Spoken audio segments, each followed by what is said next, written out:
no campo do direito, essa longa estrada, né, de estudos do direito, nós nos deparamos com um conjunto de normas, valores, terminologias muito próprias. E temos entre esse conglomerado de leis, uma que deve ser compreendida como uma referência para todas elas, que é a Lei de Introdução às Normas do Direito Brasileiro, a LINDB, Decreto-Lei 4657, de 4 de setembro de 1942, e que serve como âncora para todas as leis que forem aplicadas no Brasil, ou seja, entrando no campo do direito, inevitavelmente nós precisamos dominar as ideias básicas da LINDB, porque ela é que vai iluminar todo o comportamento do nosso ordenamento jurídico. Trataremos hoje de alguns princípios contidos na LINDB que devem construir essa referência para todas as outras leis. Por exemplo, o primeiro elemento do nosso estudo agora será da integração das normas. Qual é o significado dessa ideia? Integrar normas. Como é que a gente busca compreender isso? Nós temos que a integração das normas é a utilização de uma das ferramentas de correção do sistema. Ferramentas de correção do sistema. Como é isso? Significa que o sistema precisa de correção? O sistema é imperfeito? Não, não se trata disso não. Trata-se de compreender que a lei é sempre genérica. Nós vamos encontrar o termo abstrata em vários textos do direito. Por quê? Porque ela precisa atender a todos. Ela tem um certo nível de abstração que eventualmente não contempla uma lide específica, um caso singular.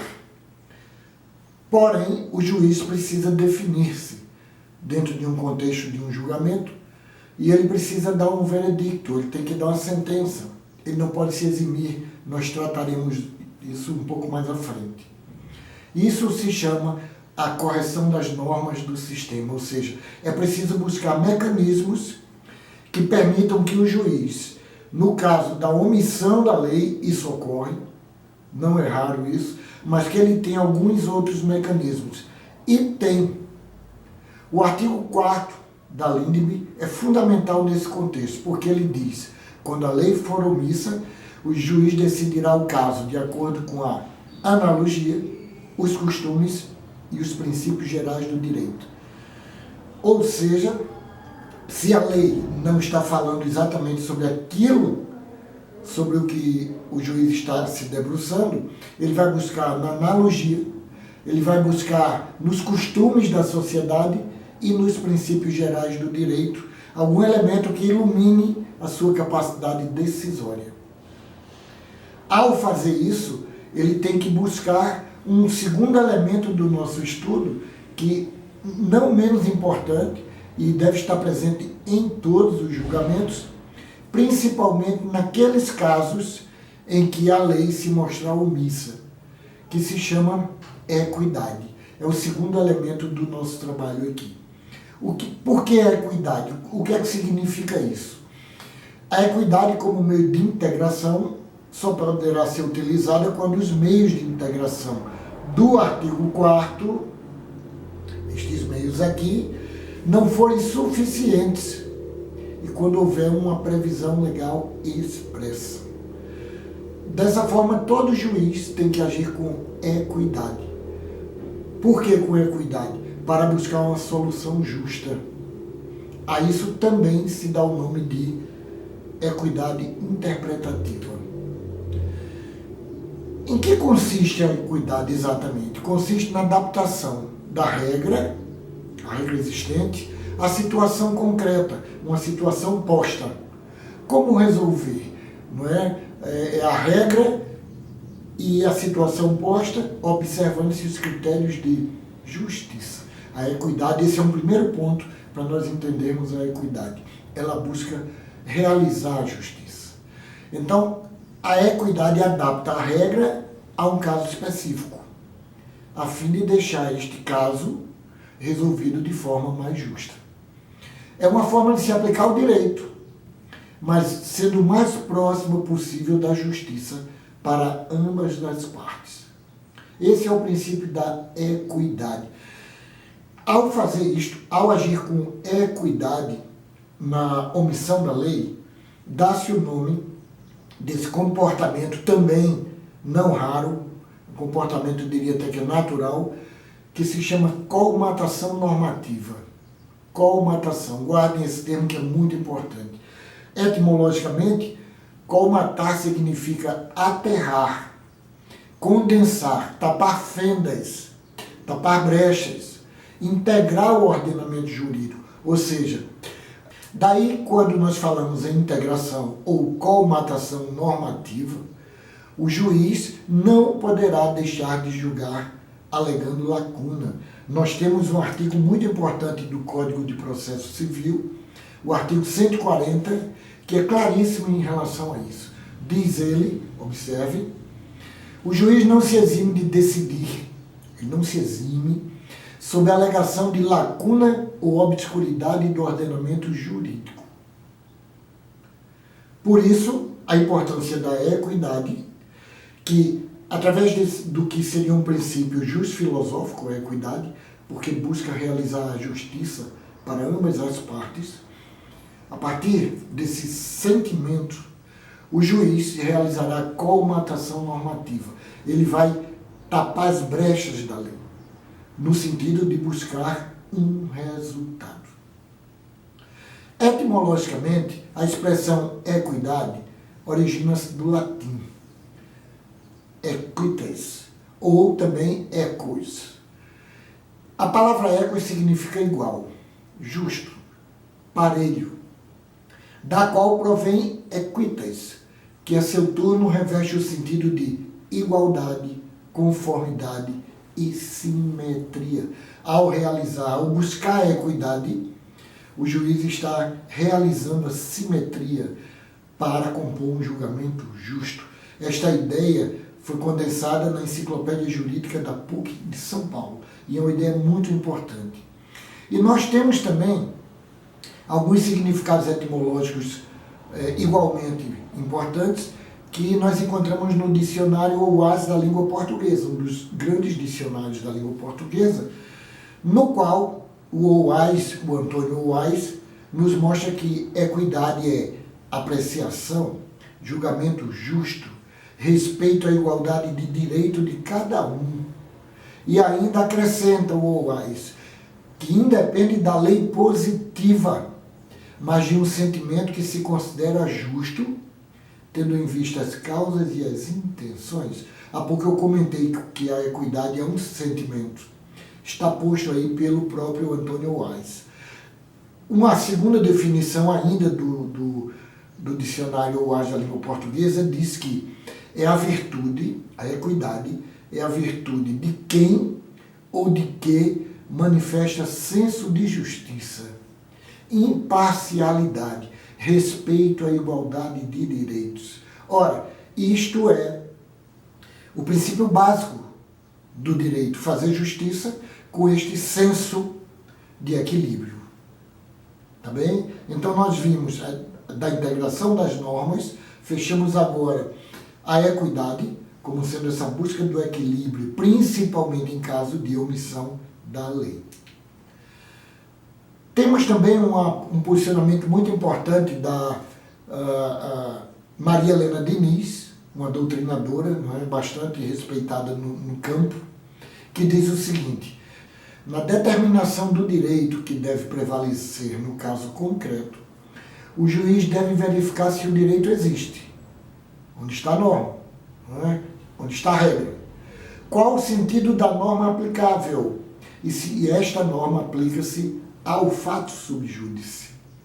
Portanto, para a subsunção, veremos o significado dessa palavra logo mais, é necessária uma correta interpretação para determinar a qualificação jurídica da matéria fática, sobre a qual deve incidir uma norma geral. Este termo subsunção é muito importante também. O que é que ele vai significar? A ação ou ato de subsumir significa incluir alguma coisa em algo maior. No caso nosso aqui, como definição jurídica, a subsunção é quando o caso concreto se enquadra a norma legal em abstrato. Eu comentei que a norma legal não deixa de ser uma abstração, porque ela tem que congregar o todo da sociedade. Isso faz com que, eventualmente, um caso fático não seja contemplada na norma abstrata. Se for contemplado, e a isso se dá o nome de subsunção. Passando à frente, nós podemos perceber que, algumas vezes, por vezes, o juiz pode se deparar com casos não previstos nas normas jurídicas. Ou, se estão previstos, podem ter alguma imperfeição. A redação não é muito clara, apresenta alguma ambiguidade, alguma possibilidade de múltiplas interpretações. E o que parece claro num primeiro momento se revela duvidoso em outros. Quando isso acontece, o juiz deverá se utilizar de uma hermenêutica, também uma palavra riquíssima de significados, e que compõe a trajetória operacional dos juízes, dos advogados, dos promotores. A hermenêutica vem a ser uma forma de interpretação das leis. Muita atenção para esse detalhe, de descobrir o alcance, o sentido da norma jurídica, até onde vai este artigo X, este Y diz o quê? Para compreender, nós temos que ir às palavras, ao significado das palavras, ao sentido da frase. A isso dá-se o nome de hermenêutica, que não é nada mais, nada menos do que o estudo dos princípios metodológicos de interpretação e explicação. Indo para o campo da filosofia, nós vamos compreender que a hermenêutica estuda a teoria da interpretação, que pode se referir tanto à arte da interpretação, quanto à prática e treino da interpretação. A hermenêutica tradicional refere-se ao estudo da interpretação de textos escritos, principalmente nas áreas de literatura, religião e direito. Ou seja, o direito o tempo todo vai se utilizar da hermenêutica para buscar o significado preciso, não ambíguo, da norma abstrata. A hermenêutica jurídica é o ramo da teoria geral do direito, destinado ao estudo do desenvolvimento dos métodos e princípios da atividade de interpretação. Poderíamos nos perguntar, mas qual é a finalidade da hermenêutica? O que é que ela busca? Podemos dizer que, enquanto domínio teórico, é proporcionar bases racionais e seguras para a interpretação dos enunciados normativos. É uma busca de clarificar aquilo que consta no texto legal, que está em validade, inclusive. Tá bom? Etimologicamente, aqui vem um dado muito curioso, muito importante. O termo hermenêutica se origina de Hermes. Hermes, na Grécia Antiga, na mitologia grega, era um personagem mítico que, por sua capacidade de compreensão, de compreender e revelar as coisas, intermediava a mensagem dos deuses aos homens. Hermes era considerado um ser muito inteligente, de fato era, e com isso ele tornou-se um deus voltado à comunicação entre os homens. Mas não apenas a comunicação não, porque ele tinha outras características curiosíssimas, como por exemplo, o raciocínio negocial. Hermes era um exímio negociante. Tornou-se um deus para as ciências contábeis, por exemplo. Também tornou-se um deus, esse outro dado curioso, um deus dos ladrões, porque era uma pessoa considerada muito esperto. E, eventualmente, ele praticava algumas atividades pouco lícitas. Eu vou daqui a pouco mostrar para vocês um fato muito curioso com esta imagem de Hermes. Observem isso. O cetro dele é um cetro utilizado hoje como símbolo da área das ciências contábeis. Existe todo um estudo, não é, da heráldica desse cetro. Em linhas gerais, as duas serpentes que estão circundando o cetro significam as contradições, o sim e o não, ou seja, o equilíbrio. E a águia que está em cima do cetro significa a inteligência, o processo de solução dos problemas alçando voos. Hermes era um ser alado, tanto nos pés, ele tinha uma bota alada, como na cabeça também. Tornou-se, então, o deus dos ladrões, dos negociantes, dos cientistas contábeis. Vamos ver agora da irretroatividade das leis. O que é que significa isso? Também outro termo jurídico, muito importante, para a gente compreender. Mas espera aí, tal lei vale de quando a quando? Quando a lei começa a vigorar. Então nós podemos afirmar o seguinte: a irretroatividade é a qualidade daquilo que não tem efeito sobre o passado. Não retroage. É por isso chamado irretroativo. Também, como termo jurídico, é um princípio geral do direito, segundo o qual uma lei nova, muita atenção para isso, jamais pode ser aplicada aos atos jurídicos já realizados. Jamais pode ser aplicada às decisões judiciais já proferidas e, principalmente, aos direitos já adquiridos. Sobre isso, há um artigo da Constituição Federal de 1988 que é claríssimo e um inciso que lhe corresponde. Artigo 5º da Constituição Federal que diz: todos são iguais perante a lei, sem distinção de qualquer natureza, garantindo-se aos brasileiros e aos estrangeiros residentes no país a inviolabilidade do direito à vida, à liberdade, à igualdade, à segurança e à propriedade nos termos seguintes. Daí seguem-se vários incisos, entre os quais eu vou extrair aquele que nos interessa nesse momento para falar sobre a irretroatividade das leis. O inciso 36 diz: a lei não prejudicará, atenção agora, o direito adquirido, o ato jurídico perfeito e a coisa julgada. Direito adquirido, ato jurídico perfeito e a coisa julgada. Vamos ver cada um desses, o significado, dentro daquela ideia de nós buscarmos as explicações hermenêuticas, nós fazermos uma hermenêutica do texto, tá bem? Por exemplo, o que é o direito adquirido? É um direito que foi permanentemente integrado ao patrimônio jurídico de uma pessoa. Ela adquiriu aquele direito em épocas passadas. É aquilo que já é dela por direito. Ou seja, ela completou à época tudo que era necessário para alcançar aquele direito. Nós temos um caso hoje no Brasil que é emblemático da questão do direito adquirido, que é a recente reforma da Previdência ocorrida no governo de Michel Temer e consolidada no governo de Bolsonaro. O que aconteceu? Uma mudança drástica nas regras que só pode ter validade doravante, daqui em diante, para novas aposentadorias.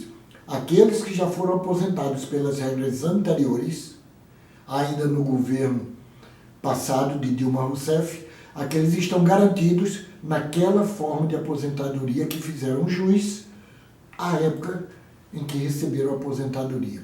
Ou seja, a nova reforma não incide, não retroage para prejudicar aqueles que já são aposentados. Essa é uma ideia muito importante. É um exemplo muito interessante. Ato jurídico perfeito, o que é isso?